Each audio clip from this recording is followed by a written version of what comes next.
मेरे पापा का कोई रोल नहीं है कन्वर्जन में। मेरे पापा का रोल है सिर्फ और सिर्फ लीगल डॉक्यूमेंटेशन।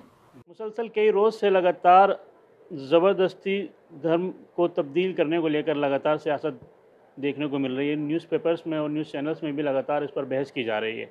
इसी के साथ अब हमारे साथ मोहम्मद उमर गौतम की बेटी मौजूद हैं। हम उनसे जानेंगे क्या पूरा मामला है, किस तरह के जो इल्ज़ामात लगाए गए हैं उन पर उनका क्या कहना है। जो भी इल्ज़ामात लगाए गए हैं वो बिल्कुल गलत हैं, बिल्कुल गलत। कोई बेस नहीं है, कोई एविडेंस नहीं है।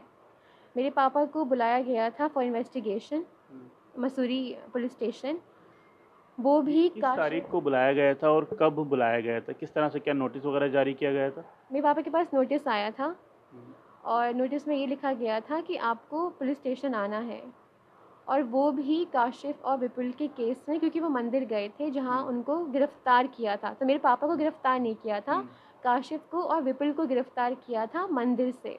मेरे पापा के पास नोटिस आया था कि उस रिलेशन में आपसे पूछताछ के लिए पुलिस स्टेशन आना है। तो मेरे पापा चले गए थे। कोई ज़ोर ज़बरदस्ती नहीं किया किसी ने, जैसे न्यूज़ बता रही है, छापा मारा, ऐसा कुछ भी नहीं हुआ। उनको बुलाया गया था और वो चले गए थे। उनको लगा कि सवाल जवाब होंगे, लेकिन वो सवाल जवाब बहुत सीरियस हो गया क्योंकि एटीएस और आईबी इन्वॉल्व हो गई थी। तो उन्होंने पापा से बहुत सवाल किया आईडीसी के बारे में, डॉक्यूमेंटेशन के बारे में। थोड़ी देर के बाद पता चला, न्यूज़ में हेडलाइंस आ रही हैं कन्वर्जन, जिहाद। लेकिन मेरे पापा का कोई रोल नहीं है कन्वर्जन में। मेरे पापा का रोल है सिर्फ और सिर्फ लीगल डॉक्यूमेंटेशन, दैट्स इट। वो भी रिवर्ट्स का। मतलब आपके पापा के पास खुद से लोग आया करते थे जिनको ज़रूरत होती थी, इस तरह से लोग आया करते थे? जी, कुछ लोगों ने 1999 में इस्लाम कबूल कर लिया था, कुछ लोगों ने 2006 में कबूल कर लिया था। वो लोग अपने डॉक्यूमेंट्स के लिए आईडीसी को कांटेक्ट करते थे, सिर्फ डॉक्यूमेंट्स के लिए, गैजेट, सर्टिफिकेट ऑफ मैरिज, और सर्टिफिकेट ऑफ नेम चेंज, इन सब डॉक्यूमेंट्स के लिए। लीगल कार्रवाई, अगर हम कहें कि आम ज़बान में, कि लीगल कार्रवाई जो उन लोगों को परेशानी होती थी उसमें मदद किया करते थे। पापा का जो मेन मकसद था आईडीसी चलाने का, वो यही था कि उनकी हेल्प करना है लीगल वे में, इलीगल वे में नहीं। लीगल वे में उन लोगों की मदद करना है, वो भी डॉक्यूमेंटेशन में। जैसे मैंने आपको बताया, जो भी बनकर आते थे गैजेट, सर्टिफिकेट, वो सारे गवर्नमेंट ऑफ इंडिया से बनकर आते थे।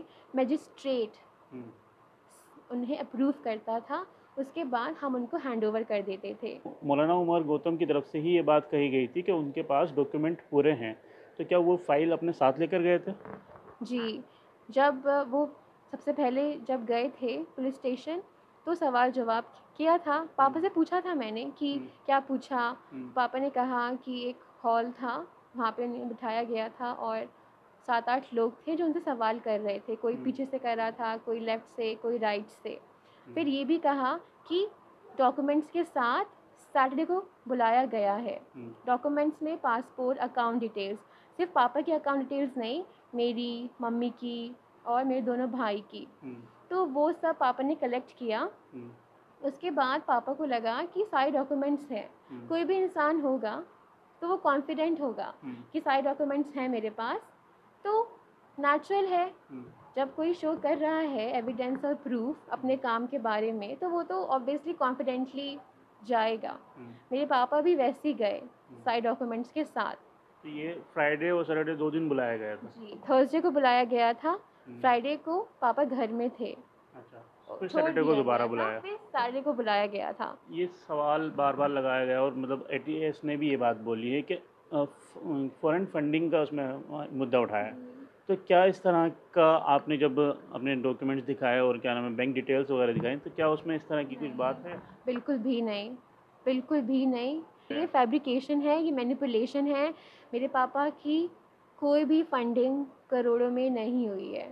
इनफैक्ट मैं ये दावे के साथ बोल सकती हूँ कि कोई भी फंडिंग एक साल में 1 करोड़ की नहीं हुई होगी, 50 लाख की भी नहीं हुई होगी। I know. और मैं चाहती हूँ कि ये एलिगेशन लगाने से पहले आप प्रूव करें कि हाँ, ये ट्रांजैक्शन मेरे पापा के अकाउंट में आया है। ज़बरदस्ती की बात है तो आपके पापा जब कन्वर्ट हुए थे तकरीबन बहुत लंबा अर्सा गुजर गया, क्या इस दौरान आपका जो पापा की जो फैमिली है उनसे ताल्लुक़ रहा है इस दौरान? नहीं, तब तो जब हम छोटे थे, तब तो हमारा कोई कॉन्टैक्ट नहीं था ऑनेस्टली। लेकिन जब हम ग्रेजुएशन में आ गए, मास्टर्स में थे, तब धीरे-धीरे कनेक्शन डेवलप होने लगा था। हमारे घर में चाचा आने लगे, कज़िन्स आने लगे, मामा, मामी, नाना भी आए मेरे, जिन्होंने बैकवर्ड कर दिया था मेरे पापा को और मम्मी को। लेकिन आफ्टर सम टाइम मेरे नाना भी घर आए, मेरी नानी भी घर आए।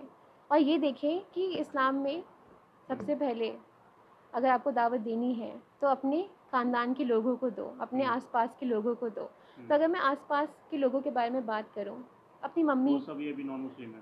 सारे नॉन मुस्लिम हैं। आप किसी से भी पूछ लीजिए, मेरे चाचा से या बड़े पापा से, मेरे पापा ने इस्लाम के बारे में कभी उनसे डिस्कस नहीं किया, नेवर। यहाँ तक कि मेरे पापा ने कहा कि अगर हम उनसे मिल रहे हैं तो अखलाक के साथ मिलें। तो इसके ऊपर कानूनी कार्रवाई आपकी तरफ से क्या की जा रही है? जमीयत हमारा बहुत साथ दे रही है, बहुत, और वो हमारे सपोर्ट में है। And I am really thankful to Jamiat और जो भी लोग एसोसिएटेड। जी जी जी, बिल्कुल, उन्होंने ऐलान किया था तो हम बहुत शुक्रगुज़ार हैं कि वो सपोर्ट कर रहे हैं और वो कोशिश कर रहे हैं कि मेरे पापा को क्लियर चिट मिल जाए। तो ये इल्ज़ामात लगे और आपने मीडिया में देखा एक तरह से, मतलब जहां आपके पापा खुद ये बात बोल रहे हैं कि जो काम है वो सारा डॉक्यूमेंटेड है, वहीं दूसरी तरफ वो इल्ज़ाम लगाया जा रहा है, तो उसको देखते हुए आप क्या फ़ील करती हैं जिस तरह से मीडिया उसको दिखा रहा है?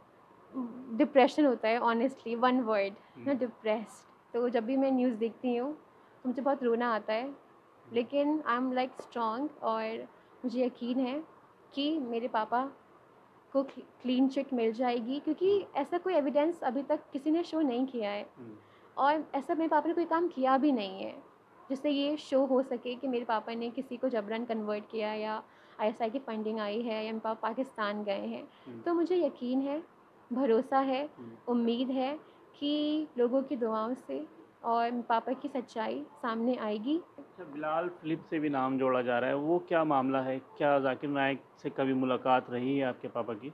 नहीं, मेरे पापा की कभी उनसे वन ऑन वन बातचीत नहीं हुई है। और आईडीसी का टाई अप हुआ था इस्लामिक ऑनलाइन यूनिवर्सिटी से। तो मीडिया जो न्यूज़ फैब्रिकेट कर रही है कि मेरे पापा ऑनलाइन कन्वर्जन का काम करते थे, वो बिल्कुल गलत है, बेसलेस है। जितना मैं जानती हूँ, जितना मुझे पता है, क्योंकि मेरी कुछ फ्रेंड्स हैं जिन्होंने इस्लामिक ऑनलाइन यूनिवर्सिटी में एडमिशन लिया है, तो उन लोगों का जो सेंटर है वो आईडीसी है। तो आईडीसी का tie up Islamic online university से है। तो जो स्टूडेंट्स हैं इस्लामिक ऑनलाइन यूनिवर्सिटी के, वो अपना एग्ज़ाम देने के लिए आईडीसी आते थे, लेकिन उसमें आईडीसी का कोई इन्वॉल्वमेंट नहीं। अच्छा, जो अब तक जो कहा जा रहा है, मतलब आपके पापा ने भी बताया, एक वीडियो भी बहुत वायरल हुआ जिसमें वो खुद ये बात बोल रहे हैं कि मेरे पास डॉक्यूमेंटेड 1000 लोग हैं, वो खुद ये बात बोल रहे हैं और उसी को पुलिस अपना फैब्रिकेट कर रही है। तो इसमें क्या कुछ लोगों ने आपसे कांटेक्ट किया कि इस तरह के जो इल्ज़ामात लग रहे हैं वो बेबुनियाद हैं? जी, बहुत लोगों ने कांटेक्ट किया है, जो डिवोटेड मुस्लिम्स हैं, बहुत लोगों ने कांटेक्ट किया है, जो तैयार हैं मीडिया के सामने बोलने के लिए कि उन्होंने इस्लाम धर्म अपनी मर्ज़ी से कबूल किया है और मेरे पापा का कोई रोल नहीं है कन्वर्जन में। मेरे पापा ने सिर्फ उनको असिस्ट किया है लीगल डॉक्यूमेंटेशन, दैट्स इट। और जो दूसरी बात आप बोल रहे हैं, वो जो वीडियो प्ले कर रहे हैं न्यूज़ चैनल कि मेरे पापा ने 1000 लोगों को कन्वर्ट किया है, तो कहीं भी कन्वर्ट वर्ड नहीं है। अगर आप ध्यान से सुने, अगर आप इंटेलिजेंट हैं तो आप फिगर आउट कर सकते हैं। मेरे पापा ने साफ साफ कहा है कि अभी तक 1000 रिवर्ट्स का लीगल डॉक्यूमेंटेशन आईडीसी में हो गया है और वो डॉक्यूमेंटेशन की फ़ाइल है। इसलिए जो भी रिवर्ट आता है, सबसे पहले मेरे पापा उसको एप्लीकेशन फॉर्म देते हैं जिसमें साफ साफ लिखा है legal documentation under the constitutional right of India. तो ये केस यूपी में चल रहा है और यूपी में योगी हुकूमत की तरफ से लगातार बार बार, जैसे पहले गैंगस्टर एक्ट लगाने की बात की, एनएसए को लगाने के लिए बोला, फिर एनआईए को बोला कि वो इस केस को देखे। इन सब के बाद क्या आपको ये, मतलब ये फ़ील होता है कि आपको इंसाफ मिलेगा अदालत से? मुझे पूरा यकीन है ऑनेस्टली, क्योंकि इन द एंड सच्चाई की हमेशा जीत होती है। टीवी में जो दिखाया जा रहा है वो बहुत गलत है। पापा को बहुत लोग गलत भी समझ रहे हैं, बहुत सारे क्वेश्चंस भी उठ रहे हैं कि अच्छा क्या ये बात सच है कि फंडिंग होती थी या आईएसआई के साथ कनेक्शन है। लेकिन मुझे यकीन है जुडिशरी में और लोगों की दुआओं में और अल्लाह की मदद में कि मेरे पापा एक सच्चे इंसान हैं और उनकी सच्चाई सबके सामने आएगी और ये प्रूव भी हो जाएगा कि जो भी एलिगेशंस लगे हैं, जो भी लगाए जा रहे हैं, वो सारे बेबुनियाद हैं। चाहे वो एनएसए का हो या टेररिज्म का हो या जिहादी का है, कोई भी। तो मुझे यकीन है, मुझे उम्मीद है, इसलिए मैं डिसअपॉइंटेड बिल्कुल भी नहीं हूँ। और मैं पूरे यकीन के साथ ये कह सकती हूँ कि जब एविडेंस शो किए जाएंगे तो जस्टिस मेरे पापा को मिलेगी बाय दी कोर्ट। तो ये थी मोहम्मद उमर गौतम की बेटी, जिनका साफ कहना था कि उनको अदालत पर, अदलिया पर पूरा यकीन है। आइंदा दिनों में जब इसका फैसला होगा तो ये सारी बातें साफ़ हो जाएंगी कि मेरे वालिद साहब बिल्कुल बेकसूर थे, उनको फंसाया गया था। ईटीवी भारत के लिए दिल्ली से मोहम्मद राहिम।